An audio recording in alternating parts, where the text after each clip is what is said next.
by 20 stories Since high. it's not something I'm about to go taking a trip on, I didn't really Right. pay attention to what it was. But Right. all right. In 1946, the first Cannes Film Festival is held. Oh. Previous to that, it was the old Cannes Festival. Oh, I saw it coming all the way. Yeah, right. Sorry. All right. In 1881, Chester A. Arthur is inaugurated as the 21st President of the United States following the assassination of Oh, that's right. Garfield. All right. Can you imagine? I know what that's all about. All right, 1633, Galileo Galilei is tried before a congregation for the doctrine of the faith. At the time, it was called the Office of the Inquisition, for teaching that the Earth orbits the sun. So I wonder how that worked out for them, Was that Bruce? the Catholic Church. Yeah, that's Bruce. That's Bruce from Was that way Bruce? back, Well, that's all. when he had less hair. Just, Hard to mistake him for Bruce. He No. has way more hair than that. yeah, just trim his beard and be Bruce. Yeah. Okay, Yeah. never mind. All right, and that is that for our On This Day in History. Yes. So, Oh, look at that. It's 9 o'clock. it's 9 o'clock, right on time. Good timing. Yes, you are watching your Daily Gumbo.tv from the studios of WCTV in luxurious Wareham. Luxurious. All right, so it's time to bring out our guest I on believe this it's time for- segment of Cape Cod Clam Chatter. That's correct. She'll be here any moment now, I'm All sure. right. So tell us, Paul. Well, there she is. Oh, hey, look at that. Hi there. Hi, Lee. Ah, Nice to meet you. We're gonna get them. Have a sit. Come sit by me. I have these 2 books here that you wrote. Yes. Yeah. Yeah, you into them? They're very hard to put down. Good. But we're going to talk about it a little bit before that, if you don't mind. You have the whole hour to talk about it. Yay! Right. So we're going to start off with something about your girlhood. How's that? Like where you grew up in Wellsville, New York, which sounds like a fake name, as if it were like a Hollywood name. Yeah, try Andover, because I was born in Wellsville. Oh, you were born in Wellsville. Yeah, that's okay, where the but you grew up- hospital was in but you grew Andover, up in- which is a tiny town. Oh, really? Yeah. Not like Andover, Massachusetts, which is huge because that's where the IRS is located. Is it? Oh, Zone yeah, that one. would be huge. Yeah, no, it's a small town, 900 people, and they counted the dogs in the census, I think, to get some state funds. And heavy winters, off Lake Erie and Lake Ontario. Yep. I remember 30-foot drifts and 12 feet of snow. And how long were you there till? Until I went away to college. Oh, wow. Which was... So your whole childhood was there? Yeah, exactly. Now, what kind of trouble can you get into when you're there? None, 'cause especially when my dad was the school principal. I think I read that. Yeah, he was a wonderful Yeah, that would really educator, put you in a magnificent. bad position. Yeah, and he was one of the guys that always knew what was going on. I mean, there was no way for me to get away with much of anything. What did you do? Well, I was a musician. I started playing trombone when I was 7. And I was really good. So by the time I was 9, I was playing in a dance band and doing gigs with a bunch of 18-year-old guys and me. And so between the music really kept me busy, plus academics. And in a town like that, you play outside a lot. You hang out with friends. Not in the 30-foot you drifts, hike. though. No, but you do play outside. That's one of the things that kids today don't get so much of. Oh, you mean just play outside? Yeah. Oh, yes. Yeah, I mean, we'd walk to a nearby town or bicycle, and it was a totally safe environment, so my parents never worried, Right. where is she? In fact, if they'd known some of the places I wandered off to, they might have been worried. Yeah, right. But I'm sure they did it, too, when they were kids. Yeah, because they grew up in upstate New York, And they way had up the same in... thing, though. They were able to go outside. Yeah, and where the environment was safe, but then I moved away, because I didn't want to do winter. I did graduate work in Madison, Wisconsin, and that was minus 70. So that was kind of like going from the frying pan into the fire, was it not? Yeah, it gets cold there in October. You were talking about the kids going outside. The whole thing about raising kids nowadays is that if you punch them and you tell them that they're grounded, it doesn't matter. It's like, okay, I don't want to go outside. That's right. You'd have to take away the computer and the cell phone and any possible Right, which ends up texting. actually punishing you. Yeah. Because they weren't in your hair. It makes a difference, though, to overall mentality if you're out, if you're running, if you're walking, you're just outdoors. Right, everything cool was outside when we were kids. Yeah. Anything, just let me outside. I don't want to do it. Yeah, exactly. Even in the heavy winter, remember with the snow pants and everything? Yeah.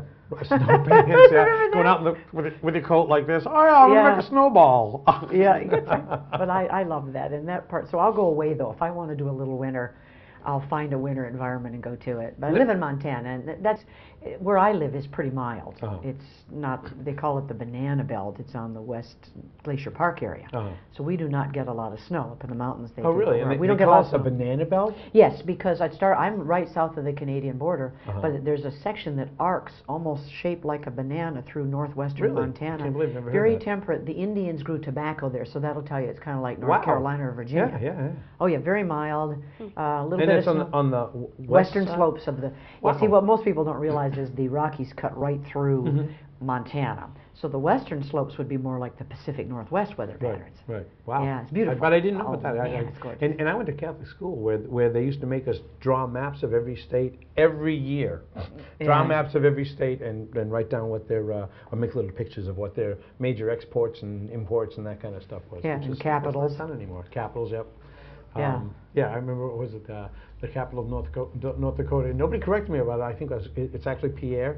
Yes. Yeah, well, I was calling it Pyrie because I never saw Yeah. the name before. The capital is Pyrie, and no one corrected me because nobody That's else ever right. saw the Yeah, name that Pierre we knew either you around knew here. Pierre. I drive past there often. Do you? Yeah, I'll often make a run across 90 over to Chicago or whatever, because I Uh-huh. love to drive, Uh-huh. and sometimes it's just easier. Did you drive here from Minnesota? Oh, no, Oh, no, okay. 'Cause I, when you told me you were driving, I was thinking. No, God. I flew into New York City area. I had a Oh. family memorial service to Oh. attend a couple days ago, and then I drove up. And so you're familiar with Onset, apparently. I am now. Where did you stay in Onset?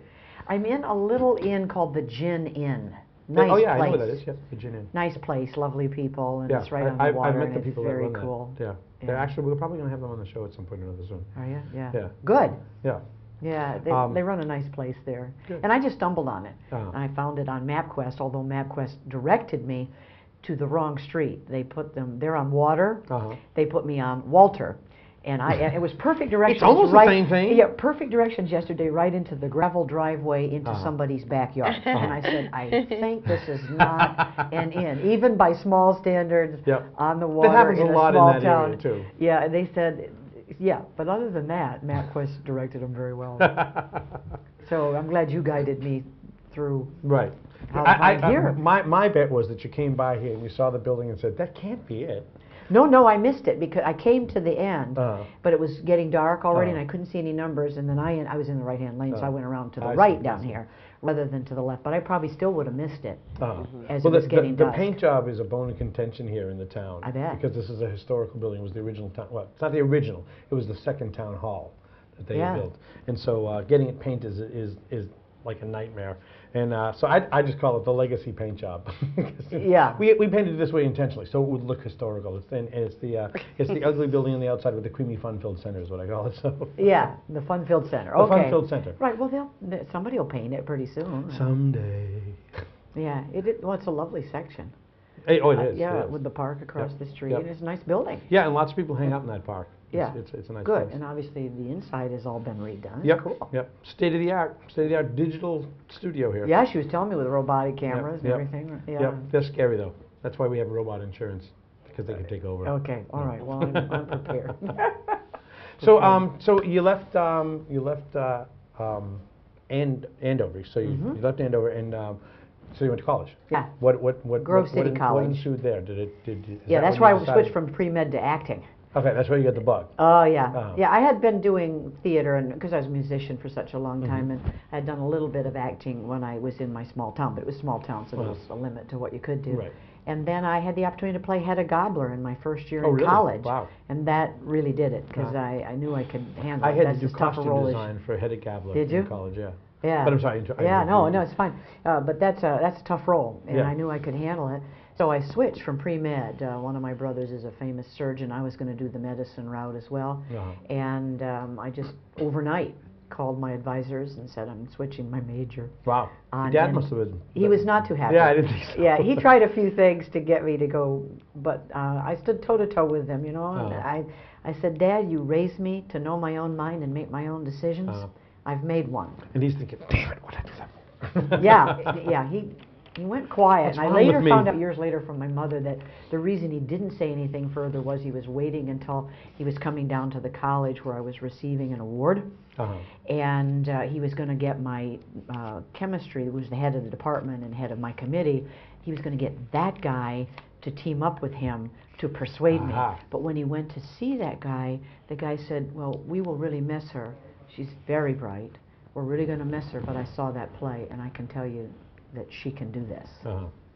So Wow. if that's what she Wow. wants to do. Wow. That's pretty cool. At that point, my dad never said another word, and I never knew why until years later, when I'd already. But then I think he thought I was going to teach drama, because I did my graduate work I took my master's in acting and directing at Madison, Wisconsin, back in the year when it was all under martial law and all the rioting and really? Weathermen running around blowing up buildings. Unbelievable year, unbelievable. But at that point, I then left to teach for 1 year to make I had to make a decision whether I was going to go for a PhD, whether I was going to go for an MFA and go professional. And I did a year of teaching in Springfield, Illinois, and then I called Madison. I said, I'm going to give you back my fellowship. I'm not going to go on and be a teacher. I'm going to go for professional acting. And they weren't really qualified to bring somebody up. You got to do that in the industry. You don't really learn in a university.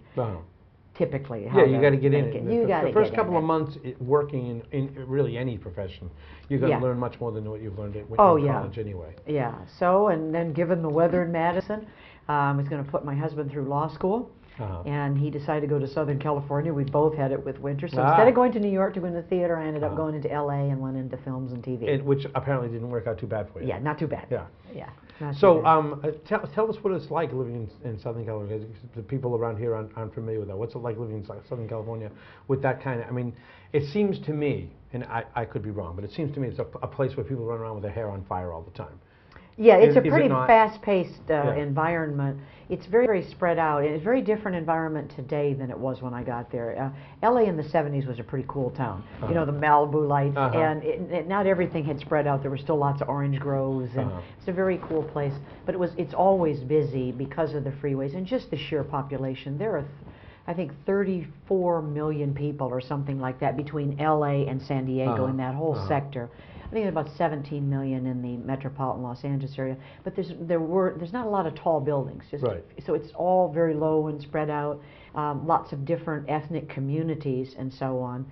And the Hollywood community is kind of condensed into two major areas of town, and that's where I spent most of my time in the early years there anyway. But it's a great environment year round because you can be outdoors all the time, and if you want to go skiing, it's a couple of hours out of town. You're up in Big Bear and Arrowhead. If you want to go to the beach, I've only visited there, but it does seem like that. You know, it's conducive to being able to get away and relax if you have to. Yeah, and it's a pretty easy town to drive, especially once you get the layout of it and you know where you're going, and interesting people. As long as you like to drive with drivers like that. Yeah. The freeways there are pretty hairy. Yeah, they are, because I often think it's because probably everybody's on some kind of dope or something. I mean, they're not totally in present time. Yeah. Yeah. And you know what I'm saying? You drive yes, I know exactly what you mean. See, in Manhattan, pretty much everybody is in present time. Right. Because between all the movement of the cabs and the people on the streets, everybody's paying attention. So even if you come in and you do a harebrained thing, somebody's watching out because they know to constantly be looking. Right. In L.A., they're putting on their makeup or they're doing whatever they're doing. There's more cocaine out there, so life is faster. I think that's part of the problem. It feels like that when you're driving it. So when I go back, because I live in Montana now, and when I go back down to L.A. There's some culture shock for you. Oh, yeah. Within about an hour of my getting to the city, I have to start to gear up. I can feel it. I have to start to pick up the speed, and I have to start to anticipate that nobody's paying attention. Because in Montana, we have to dodge deer and other wildlife, and that's actually, it's pretty intense. So Montanans are typically in present time as well when they're driving and they're paying attention. So this is not our imagination. I mean, I've spoken to other people about this before, and it seems like, just like what you're describing, it seems like people aren't really there. I guess that's why they call it La La Land. Yeah, when they're driving, at least. I mean, when you get them engaged in conversation, they're like anybody else. Right. But it's, well, just like New Yorkers sometimes will kind of keep a small space around themselves so that, you know, they don't mind you walking past them, but they don't engage in conversation. Well, the LA people do it, but they do it with their cars. and they do, because there's more space there, a little bit more, but it's still the same odd phenomena. Although I got to tell you, I actually find New Yorkers at least in Manhattan, I actually find New Yorkers to be actually pretty friendly. They are, absolutely. I mean, if you ask a New Yorker how to get to the library, for example, they will go out of their way to make sure that you understand exactly where to go to get to the library, you know, Yeah. which is not what you expect when you go there. You Yeah, expect I them found to be that. short and curt, and, well, at least they'll get me halfway there and then I'll ask again. But Yeah. it's not like that. They're actually pretty Well, they just sound a little curt. I lived Right. twice during my career. I lived in New York, once for 2 years and once for another 6 months. And I found what you found was that they were very, very friendly. Yeah. And so if you engage them in conversation, then they will. But everybody's trying to be respectful, I think, of everybody's space. Yeah. But in LA, if you're doing that by the use of your car, it's also like a bubble. They get into the cars in the garage, then you open it with a garage door open, and you drive out, and then you drive to work in your car, Right. and you drive into a parking lot and Right. underground, and then you go up into your office. And And so you've it's never kind seen of the like outside. a cocoon. Yeah. And that I didn't connect with that much, especially being an actor. You got to be out and around and being with people to Well, be you really need good at fodder it. yeah. Absolutely. Yeah. And interestingly enough, moving to Montana, I've accomplished more up there. And the level of conversation, the degree of communication, the friendliness of the people, it's just very odd. Now, a lot of people move in Montana from LA, from what I understand. Is that not true? They are now, yes. I think the state of California is driving them away I think with so too. some of its policies and so on. Well, and didn't Lucas, didn't he move his company to Montana? he could have. There are a tremendous number of the eBay people up there. I think Yahoo folks are up there. But they offer the ability to do conservancy, so people will buy, they will help the federal government out, and they'll take over chunks of the land. And they can build a property for themselves, but it can never be subdivided, and it has to be maintained. But they get a huge tax break for doing it. Some of the major stars are doing that, which is good for the environment. Look that up, Patricia. We're moving. Yeah. Oh, it's gorgeous. And then because of the space, people can have ranches and they can live, but also Montanans are not remotely impressed with Hollywood. And so that's appealing to some of the Hollywood stars because no paparazzi are up there. Right. But they can go into a restaurant and they're not going to be interrupted. Nobody's going to ask them for autographs. Nobody's going to try to talk to them. And not that they don't mind that, it's just you'd like a part of your life. Which doesn't have that going on all the time. But if you say in Montana and they say, what do you do? And say, I'm a television actress. They go, okay.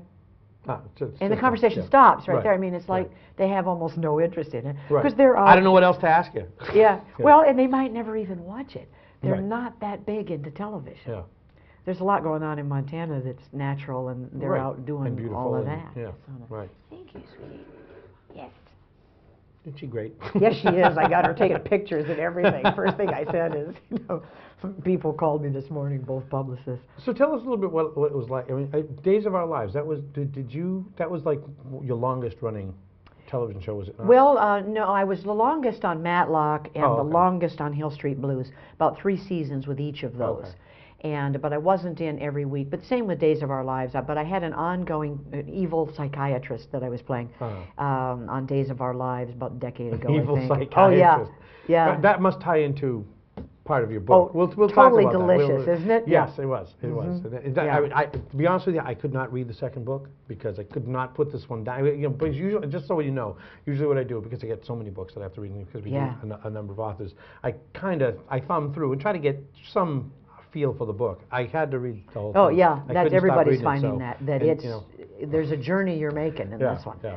And I figured if I go through, if I don't know this, it felt like I wasn't going to be able to get through this. I mean, I saw enough of this to know that you've added some characters in the second book. But, yes, I brought in the young football playing guy from the Hood. Yes, that's what I figured. In South Washington, Southeast Washington, Yeah, he's a cool character. He ends up saving all of us. Oh, really? Yeah. Yeah. This is the story of how we win, but it is the story of the Trojan horse. And it's written for the young people in this country and their grandparents. But before we get to these, actually, because I can't imagine that you're playing the psychiatrist. In the process of preparing for a role, you generally learn something about the person or people that you're playing.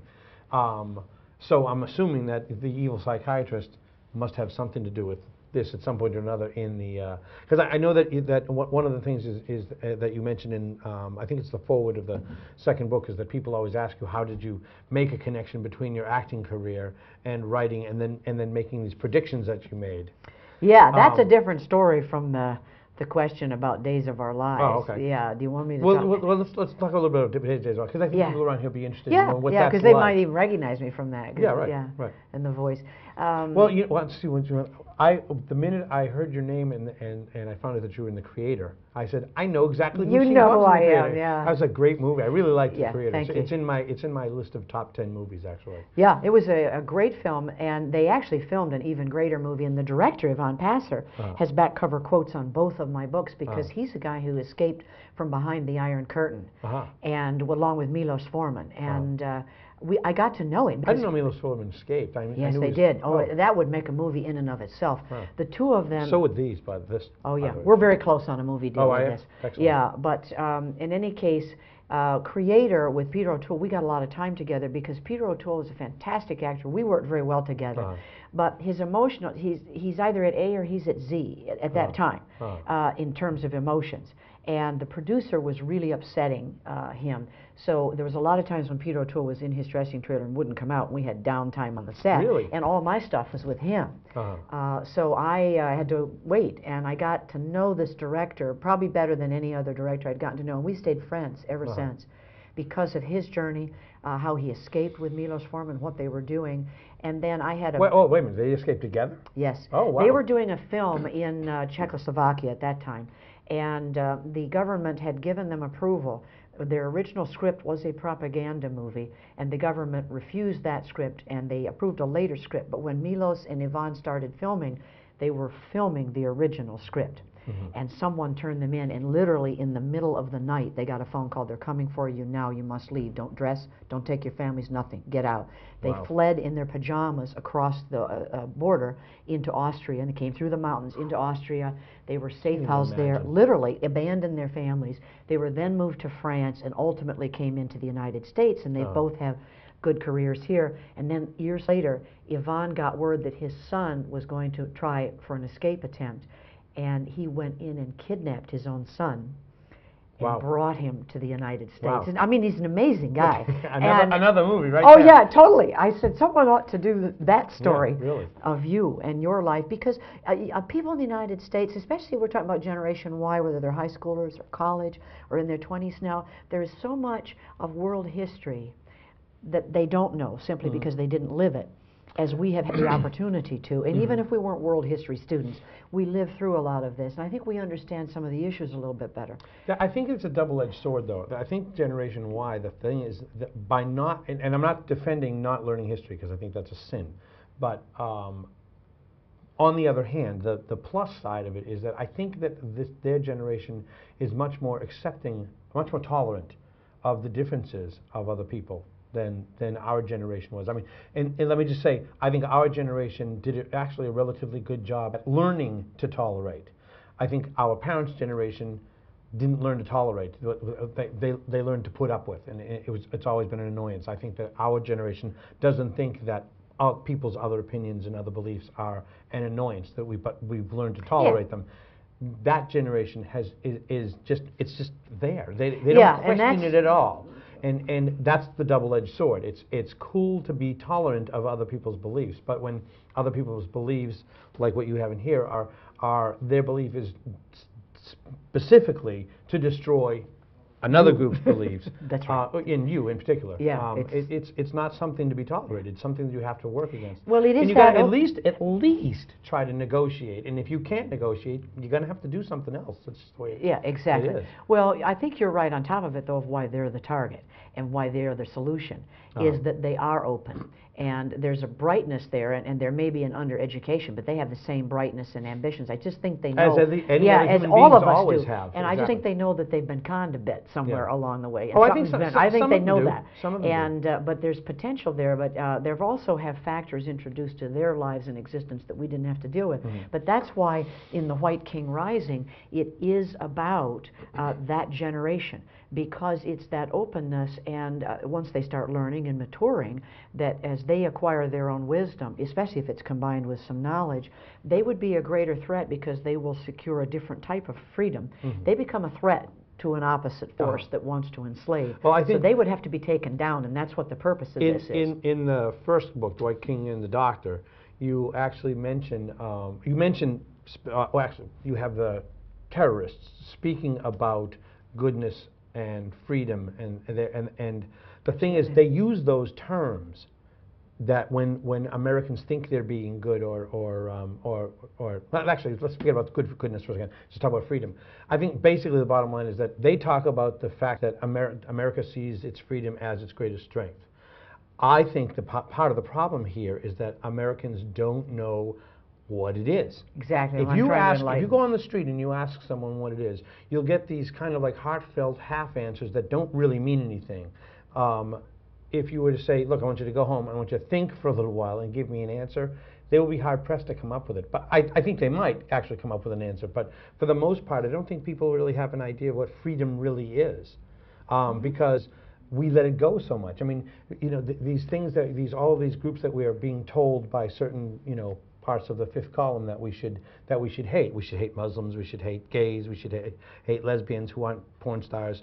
We should hate Mexicans. We should hate. You know, it's like all this hate stuff that we keep being told we should be doing.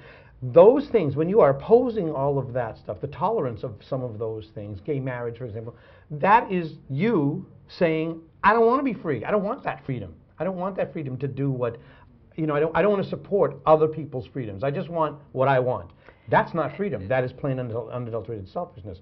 Freedom is knowing that you can live as a free person and do what you want to do, and you support other people's freedom to do what they want to do, because that's how freedom works. Yeah, you have responsibilities, and my parents raised me that way, that with every freedom comes a responsibility. And if that part of it isn't revealed or talked about, okay, you have the freedom to do things, sometimes you have legal rights to do things, but does that mean that responsibly you should do things? And if anything, that's what I think these stories illuminate, because I'm coming through the point of view of an enemy, not just a precise guy, but a point of view of something that is anti-freedom. It absolutely is anti-freedom on the levels we're talking about. Right, but they have a definition of freedom that they, and if they didn't, they couldn't fight against it. So they, somewhere along the line, they have defined what they see, our enemy. Oh, absolutely. What they see, what they perceive is what we think our freedom is, and that's the target. But the thing is that Americans don't know what that is. That's right, and I think if they come through the eyes of Ayman al-Zawahiri, they'll come to discover what that is, how they perceive us, and how they justify it. In reality, they can use some of the things we do with our freedom as a justifier to attack us by saying we're debased in this or that. That is simply a ploy to recruit young guys on their side that are willing to go out and die. That's the religious aspect of this is more fundamental than that. It is whether man is allowed to live, and man has a fundamental right to life, to the pursuit of happiness. Does he have a right to live free, or does he have to live a life that's being dictated and controlled by another force? So how are you saying that they're recruiting their young people by doing what to that? Well, they use a lot of tools. They can use religion, of course, because you can always get people to go die in the name of religion. Yeah, so they will do that. But they will point out some of what they view as our debased use of freedom. Some of the issues you're talking about, or some of the liberties that we take, or the drug culture that we have created. Like they're in a position to make that decision. Oh yeah, I understand, but that's not, you know, they're not doing the negative PR. They're doing black propaganda on us. So they will shine a light on those things that in their culture would be abhorrent, and they say, you see, that's the product or the result of America's freedom or Western freedom, and it is not to be tolerated. And so you must embrace our viewpoint in order not to end up like that. The only problem is, as you say, that it's a completely fraudulent argument. I mean, they're into the drugs, are the biggest drug dealers on the planet. Isn't that always the way? Man. Oh, yes. We have congressmen that are always against gay this and gay that, and who gets caught all the time? The ones with the biggest mouths about it. Yeah, well, and that's a phenomena of mind control. And that fifth column, and see, this book will illuminate, and people, as they read it, they're going to understand, oh, I see how somebody plants an idea. I see how somebody gets me to embrace something. Speaking of planting ideas, because we want to plant ideas for people to read this book, explain, because it's a really important factor in this. I got two questions for you. One is, do you play chess? And second, what I'd like to do is explain the difference between witting and an unwitting fifth column. Yes, well, first of all, what a fifth column is, in military terms, is simply a force inside a country whose purpose is to weaken the solidarity of the country so that the attacking outer columns could prevail. And in this other was words, you're soft. first termed during the Civil War. It's Spanish War. Spanish in Civil War, that's right. That's the first time I encountered it. But it's anybody in the military would know fifth column, yes. But most Americans don't. Right. And they don't realize that a lot of the phenomena, what we're experiencing in this country, is the result of a very effective fifth column. Because the strategy of divide and conquer, a fifth column is a great tool to use. But who do you think are the purveyors of it here? Well, that's part of the mystery of the book. There's no question that with the witting and the unwitting, some of them are witting, meaning that they have chosen to do it. They're part of the actual fifth column. Those should be ferreted out. We need to find those guys. We need to find them. Then there's the unwitting, those that coming through our freedoms and our tolerance and our desire to be good and to be fair with people, we are unwittingly aiding a fifth column in breaching. Anybody who's fomenting a knee-jerk stimulus response political debate, for example, you know, one says yes, the other one says no. What I was looking at was the stimulus response. There's room for discussion, argument, conversation on almost anything in this country. But anytime you find yourself where it's stimulus response, and you know yourself that your reaction was like that, right. In all likelihood, a mind control guy got you. And this was an old Soviet line laid in. They knew long ago that they could never take the United States down in a military fight. It wasn't feasible. To bring us down, they had to get us to bring ourselves down by undermining our ability to think. They attacked the education line. But they brought in lines that were designed, and they're very skilled at this, and this guy, the actual real guy today, knows this line. Zawahiri. Yes, he knows this line, he's trained in this line. He's taken it to greater heights, I believe, which is what my stories are about. Well, it's funny that it's called the fifth column, because while I was reading the book, I was thinking, it's columnists that are the problem. But columnists meaning the press. No question the media is involved, no question. But are we talking, or are you talking, or is...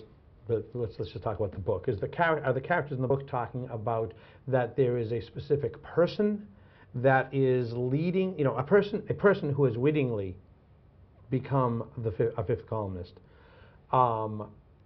leading an organization, leading say a news organization in the wrong direction on purpose. Okay, he knows why he's doing it. I believe so, and the character's name is Samir. And he's all right in this book, and he's real. I just don't know who he is, but a good investigation could find him. Right, I agree, but I think I just think it's more than one. Likely. I mean, when you consolidate people down into one character for the drama. Oh yeah, there would be more than one, and some of them are absolutely doing it. Now those you think that person could be ferreted out, but if you were to point it out in that organization and say, you know, Joe Blow News Organization, this is the guy who is leading you down a primrose path. You need to get rid of him. The problem. I mean, even they could prove it. Even if they could prove he had ties to Al Qaeda. The problem is that by this point, that columnist has got a column in place that is already, you know, relatively strong, and they're going to still believe in those same points. In other words, in the book, you have some of the terrorists talk. In fact, it was Zawahiri and Atef, I think. I'm not sure how you say his name. Atef. Having a conversation about, or maybe it was Samir, I can't remember, but it was having a conversation about Americans doing good and how you get them to understand, think that what they're doing is good, even though it's the opposite of what they want to be doing. If I have that right. Yeah, and but they wouldn't use those terms because they would have to hear themselves say about being good and fair and honest and truthful. No, their understanding of us is they are really good military folks, both of them. Right. One of them's dead. Now let me make my point. That with that particular thing, they have bothered to know their enemy. We don't know our enemy, and that's why military and intelligence pick up on that. You don't think we have intelligence people that know our enemy? Some. I think that's probably why they're, you know, supporting the books, but and so on. But in this particular case, they have bothered to know us, and what their point is that Americans regard their strength as goodness and fair play. That's the education lesson going on between Zawahiri and Samir. Find out what Americans regard as their strengths and take those strengths and get Americans to turn them into weaknesses through your propaganda and public relations machine and your mind control, which he's very, very, very good at. And so a lot of, in fact, we're kind of tearing ourselves apart over here going, how did we get in this position where we are arguing with each other as if we were each other's enemy here, when there is, in fact, a very real enemy coming at us? And I think these books will help people see why. I agree completely that the enemy at this point is inside, for sure. But the thing is that if you look at the two different political sides of the two different sides of the political spectrum now, both sides have points. And they're opposite points, you know. And I think you mentioned that towards the end of the first book, that what is done is the confusion between the two. You get them so that they can't think. There's a marketing expert. I think his name is Joseph Rapai in New York, and he basically does the same thing when he brings in like all the executives from say Chrysler, for example, which I know that he did, and. In essence, he asks the same question over and over again until you're just like totally annoyed, and to the point where he tries to do is break it down to tears to get your what do they call it, your reptilian brain to start working, you know, your impulse brain working, and then starts making suggestions or gets people to make suggestions, etc. But my point is that he uses kind of the same techniques to market, you know, and that's why you know most of Chrysler's cars are kind of this loping design at this point. They paid millions of dollars to this guy to figure out that that's what Americans want, is they want to look powerful and, you know, not necessarily be powerful, but to look powerful and you know, appear aggressive on the road, et cetera. That's how I figured out that one of the enemies that would be inside is going to be running a public relations firm. Because more than likely, oh yeah. Yes, because a lot of what is being done, this is primarily an economic attack upon the country, by the way, not religious or military. Those are the diversions. That's the part that's that's catching the attention of Homeland Security types and intelligence and military somebody already right took now. all our money. Yeah, I know, but they're coming at us for a takedown, Yeah. a complete takedown. But they've got us with our attention diverted elsewhere. But that requires a public relations firm. And it's interesting that the UN, just a couple of weeks ago, issued a report that the Taliban in Afghanistan is losing the public relations war. And that's the first time I've heard anybody use the term that I use in here. This is a public relations war. And we are up against a brilliant and cunning enemy here that but it would have to be like a public relations firm because they understand marketing. See, Samir is a marketing guy, and that's how he escapes, and that's how you'll find out eventually. I think that's the genius in the book is placing it that way. That you know, it is. I mean, also the fact that you use it as playing a chess game. But you didn't answer the question. Do you play chess? I did play chess when I was younger. I'm more like the James Nicholas character in this. But see, in the second book, Samir is right inside the United States, influencing at the highest levels. It's going to scare the daylights out of you. Okay, it's up close and personal. That book. That's a real one. You're going to live through that one and pay some price on that. Well, from what I can tell from this book, your Samir character and the real ones in real life are very implanted, and I think they're what caused things like Tea Party to occur and a lot of the right going to the extreme right and the left going to the extreme left, and the moderates are kind of like, where do I fit in anymore? Well, it would serve a purpose, yes, you know? Because if you get us locked into a stalemate, or you get politicians locked into stalemate, one, it's entertaining and the news will fall for it. They'll grab for it just like they would grab for explosions and things that would be negative. They will grab for that. But anytime you can get a stalemate going where no one will allow anybody else to be right and won't engage in, you know, a reasonable discussion or a fresh look. All it takes is a fresh set of eyes, which is what happens in the second book. A fresh set of eyes looks at it. You just gave something away to me there. Yeah, okay. A fresh set of eyes with a fresh viewpoint that hasn't been programmed or had too many years on the old programming, like what you were talking about with that executive. What that man would be doing with executives is getting them to think outside the box. I don't happen to believe there is a box. It's just a question of just being there and looking at what is and not having to filter everything from and through the past. That is, by the way, how I discovered it, because when you're an actor playing real people, you do your backstory research to identify the driving motivation of the character and what their purpose is going to be. Otherwise, but when you you be convincing. play them, but when you play them, you can't play them through the filter of your prejudice or viewpoint. Right. It has to be through their filters. Eyes and their filters. And that takes a special discipline. I've had the opportunity to do that a few times in my career, and good directors who made certain that everybody playing in those films that was playing the real people understood that and said, you know, you can't hate the character you're playing and play him. Right, right. You have to get inside him and be him. So that was the journey. Was I willing to be Ayman al-Zawahiri, the Egyptian psychiatrist who's masterminding Al-Qaeda? Right. And when I was willing to do that without my prejudices, it wasn't that difficult to connect the dots. You're giving away your secrets on how to write.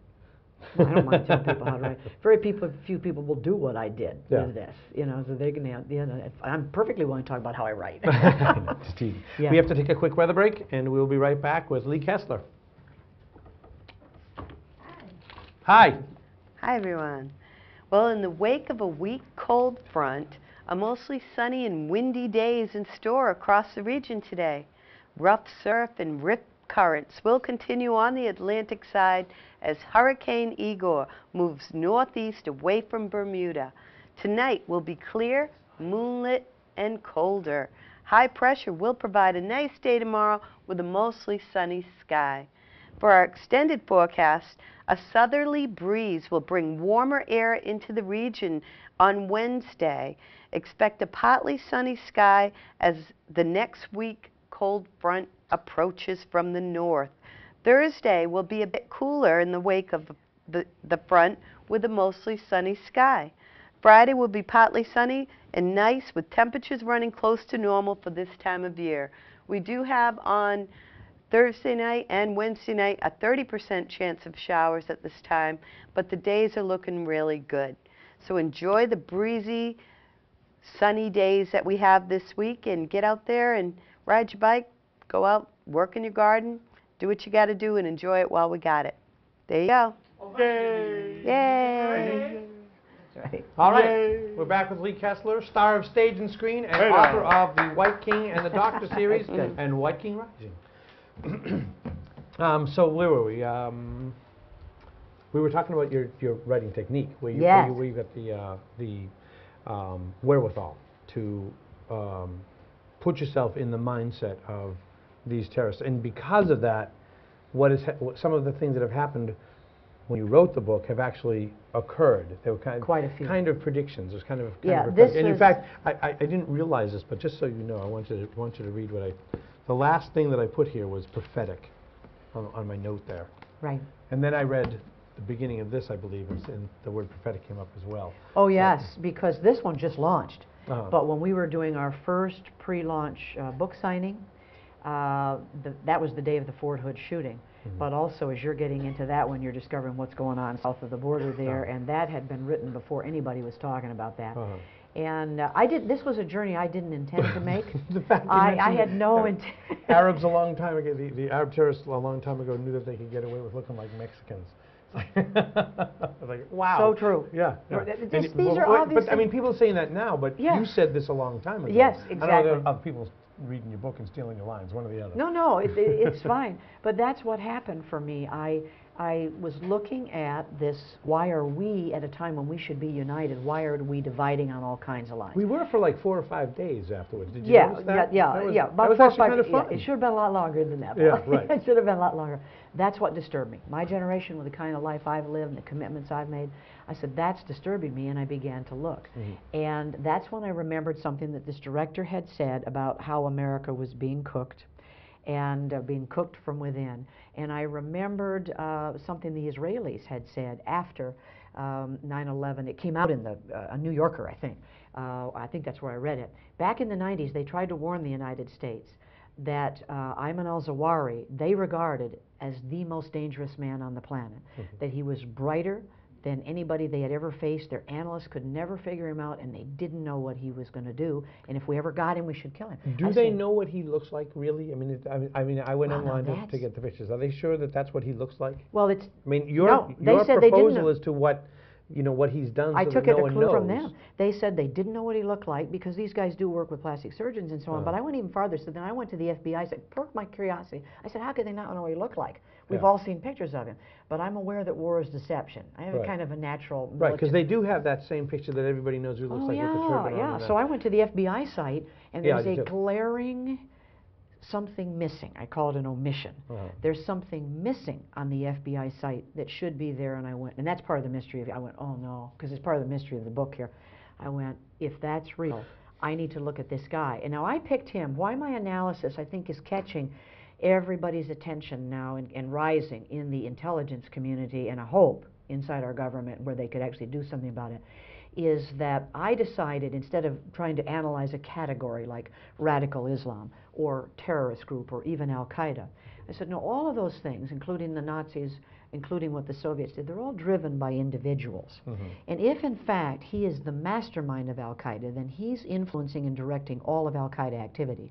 They're influencing other terrorist activities, whether it be Hamas or Hezbollah or any of those groups, and they, in turn, are upsetting the whole rest of the world.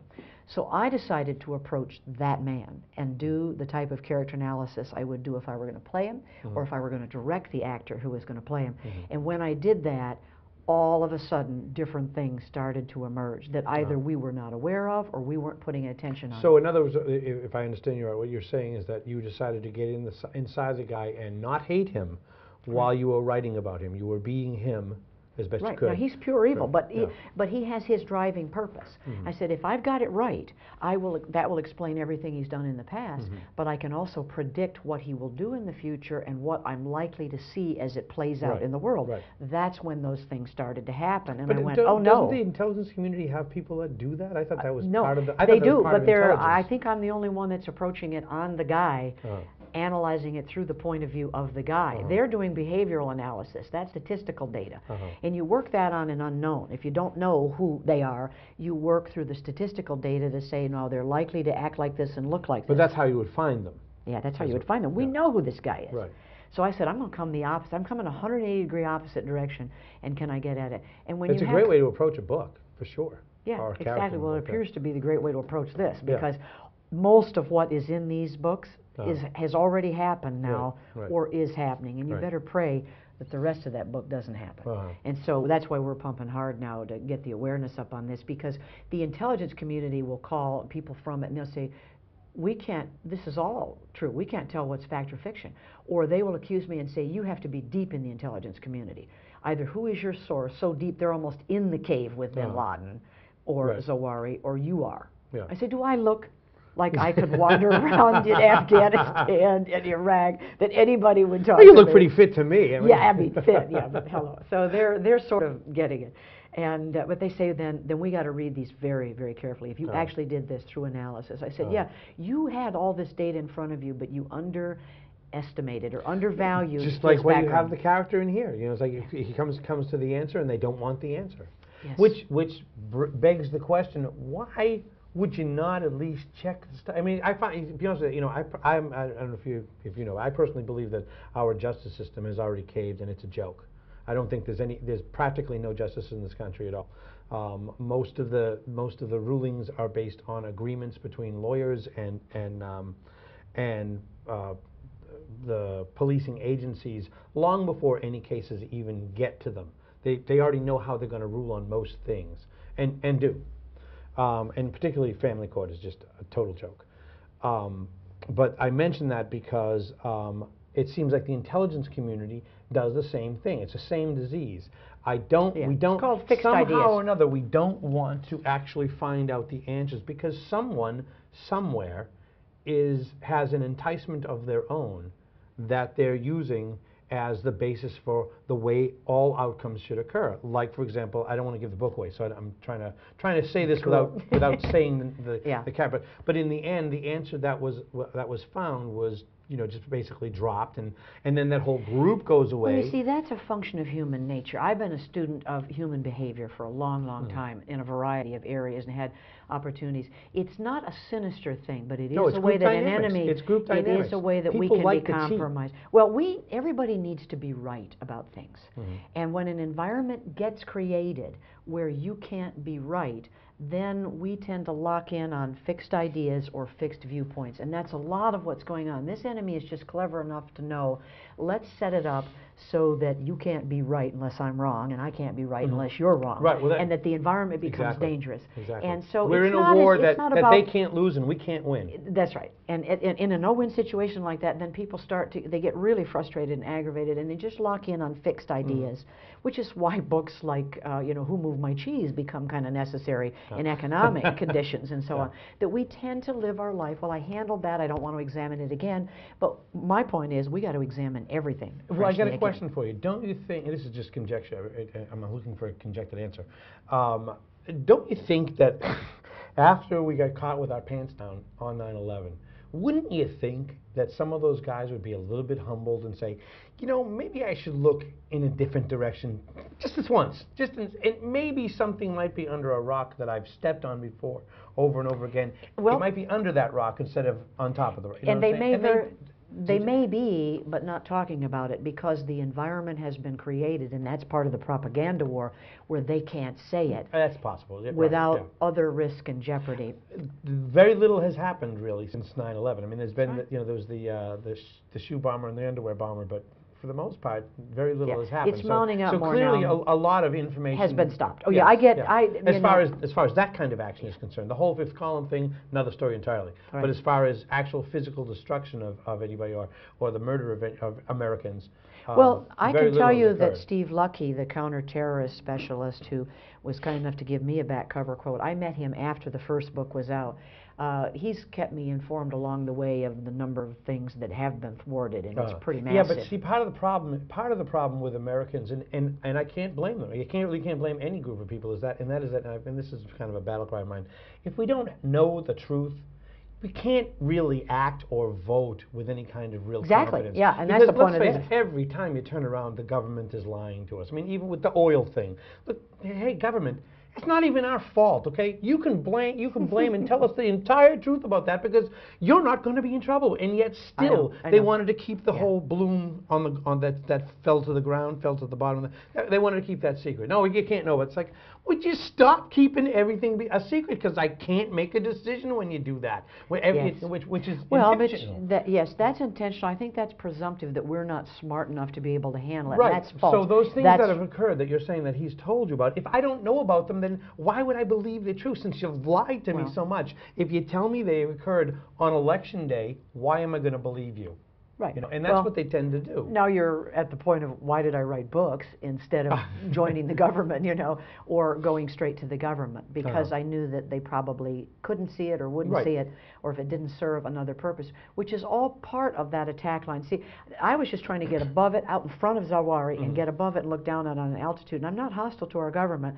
I'm well aware of the situation we're in and the fight we're in. Yeah. And anybody who will listen that is willing to just sort of say, okay, let me take a fresh look here. And let me take a look without my self-serving benefit here. There's going to be some sacrifices made for us to come through this, and people are going to have to do for the greater good and not just for their own good. And I will take government officials to task on that. Here's the thing, and it's part of the reason why our justice system is such a mess, and I think it's why America is such a mess. Maybe I'm wrong, but here's the bottom line. There's so much that is done in the dark that no one has any kind of education to really make any clear decisions. Let's just take the justice system, for example. You take a crime has occurred, okay, and let's say they've got a couple of witnesses, they got a perpetrator, et cetera. And what they'll do is they will take all these people and they'll put them in separate rooms or separate times or whatever and ask them separate questions, okay, and put together a story, okay, rather than, how about this? If you put everyone at the same table and everyone hears what everyone else is saying, and everyone can say, no, that's not true because this happened. And no, that's not true because this happened. And the other people say, no, that's not true, et cetera. And you work it out that way. You've got a real story, not a story that other people... And that happens, again, that happens in family court, it happens in civil court, it happens in criminal court. And so, but the bottom line, so you end up with a mess, and what you end up with is compromises. Not what's right, not what's just, or just not a compromise. Not necessarily even the truth. So I mean, back with when the boob dictator there, Saddam Hussein was around. Why could you not put the president and Saddam Hussein and a bunch of other people in the same room, turn the television cameras on, and let us hear what they have to say? Let's hear one argue against the other. From your point of view, you could. I'm going to be very candid with you. That enemy is much more skilled at public relations and propaganda than we are. And than our president was at the time, probably, because he mixed things up. You'd be quite surprised at how skilled they are. And I think if there's any truth in my stories, is that this enemy is in fact brilliant at manipulating how we think, even the very brightest of us, because they've done it all over the world. And you're going to learn about the Trojan horse. Well, we're there. We can come back. It's just a question of we have to sort of get over an arrogance thing that we have about ourselves. But this is the story of the Trojan horse, because the compromising of our judicial system and the education system and family values and religion even, there's been a Trojan horse slipped in here. And the undermining of each of those institutions is imperative for us to go down. I agree with you. And so that is what this is. These young boys coming out of this, they discover what the Trojan horse is. I agree with you completely. That same thing happens. What I was just describing with the judicial system does happen with educational system. Like the whole idea of principals and school committees saying zero tolerance on this, that, and the other thing.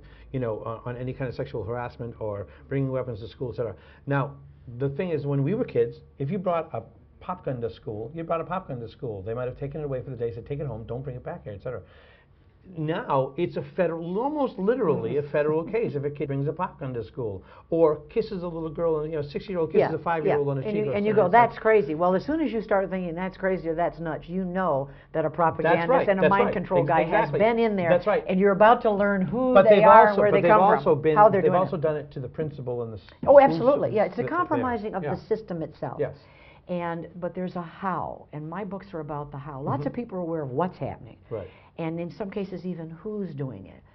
But most aren't aware of why, but almost nobody's talking about how, and that's the area of my particular expertise. And the training I bothered to take in my life was, how is this being done? How do you take a gifted, bright people, I mean the rest of the planet is too, but we live here, and how do you take a people who have been responsible for spearheading and helping people gain freedom and keep their freedoms, and how do you compromise this so that we actually, when we hear ourselves talk, we go, is this Alice in Wonderland? I mean, some of the conversations that go on the air today, or in the news, or even in government, you go, this is a joke. Is this a satire? Like, is this Saturday Night Live, and they've got the people actually playing themselves for real in a satire?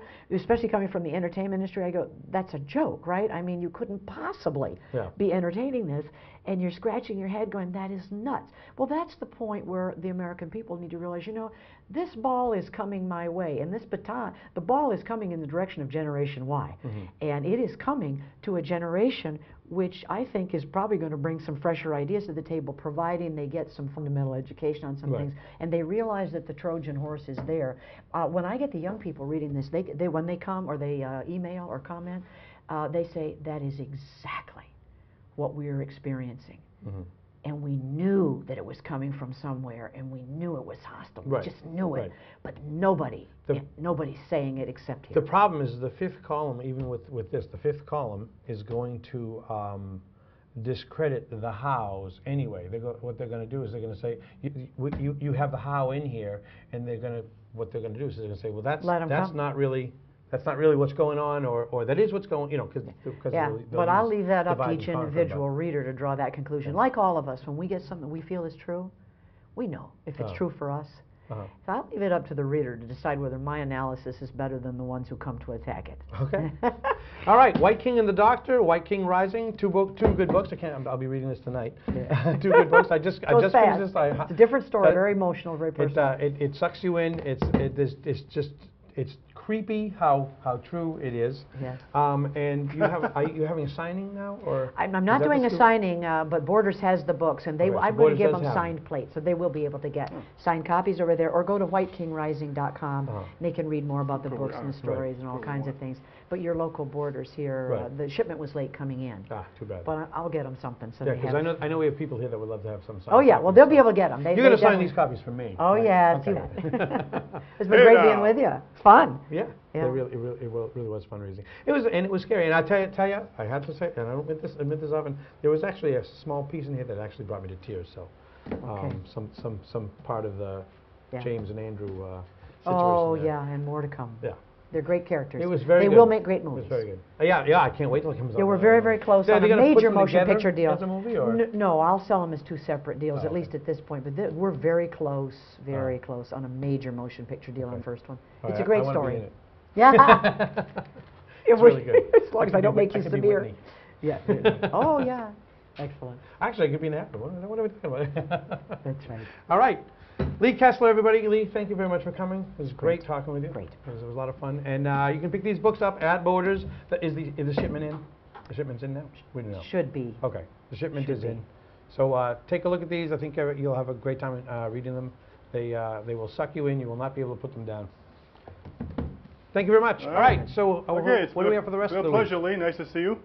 Been a pleasure. It's good. Okay, Paul, tomorrow, this is our schedule for the week. Tomorrow we have Ray Davies and Sally Morrison. Oh, Ray Davies is coming That's tomorrow. what we heard, but we'll see. Wednesday we have Law Day with Brian Mahoney. Okay. Thursday we have Neil from the Sunrise Cafe. Thursday? Neil, yes. Okay. As well as Diane Phillips from the 4-H in Middleborough. All right. There you go. Sounds like a pretty full week. I And then, think so. Friday we're taking off, right? I believe we are. Okay. So Again, a those pleasure are to the- meet you. We'll do Nice a to meet replay you. of this show on Friday. Oh, is that right? Yeah. Oh, cool. And this show will also be on the air again. All right, you got about 30 seconds to say goodbye. All right. Well, thank you for watching your dailygumbo.tv. I'm Paul Ciccatelli, your host. Take care of the people you love the people you take care of, and we will hopefully see you tomorrow. We'll hope. Have a good day. Bye-bye. Bye.